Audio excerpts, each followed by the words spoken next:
I'm Brian Bateman. I am a professional pumpkin carver this time of year.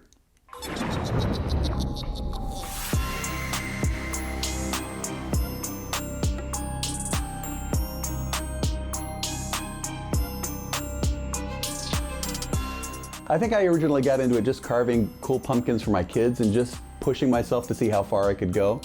And I discovered that I could go pretty far. I thought it would be fun to do them with the helmet. You don't usually see Thanos with a helmet on, but I thought it'd be fun to do it with a helmet because I could use the pumpkin itself as the helmet. So the first thing I did was draw the helmet. You scrape away a thin line of the pumpkin with it because it's V-shaped there. My next step is going to be to carve away everything here in the face.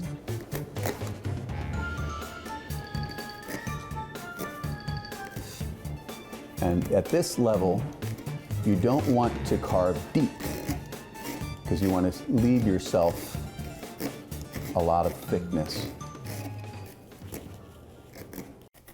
It's weird narrating my carving. I feel like Bob Ross. Just gonna paint some nice little trees and a little deer over here. The truth is, I'm good at what I practice, and so are you. Everybody gets better at whatever it is they practice. So definitely the pumpkins I carve today are better than what I was carving 15 years ago.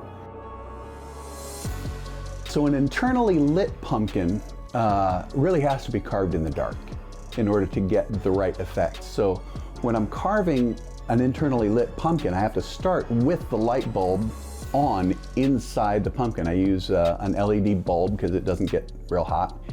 And so I'm sitting in the dark, and the thinner the skin, the brighter the spot. So it's sort of the opposite of what's intuitive, you know? And that's why it's important to do it in the dark. When you turn the light on, it really doesn't look like much. So those kinds of pumpkins only look good, you know, on your front stoop at night, or in a dark room, or a dim restaurant, things like that. And then there are 3D pumpkins, which is like more, if you've ever seen Ray Villafane, those are the types of pumpkins that he does, where you don't even have to empty out the pumpkin. You don't have to carve out the insides. You just carve your image right into it.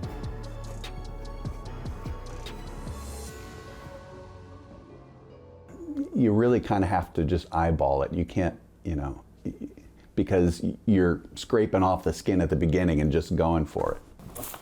There we go. It didn't even occur to me until I was watching videos that it's important to keep spraying your pumpkin to keep it moist. Man, that made such a big difference.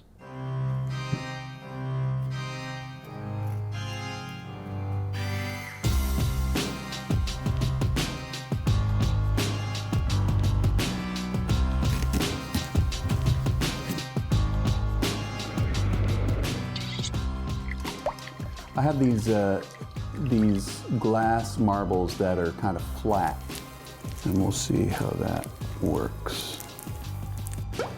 Oh my gosh, I'm scared. It helps to have a background in drawing and art and things like that. But however your pumpkin looks the first time you try to do a complex design, you just keep trying. You just keep trying and practicing, and you get better at it.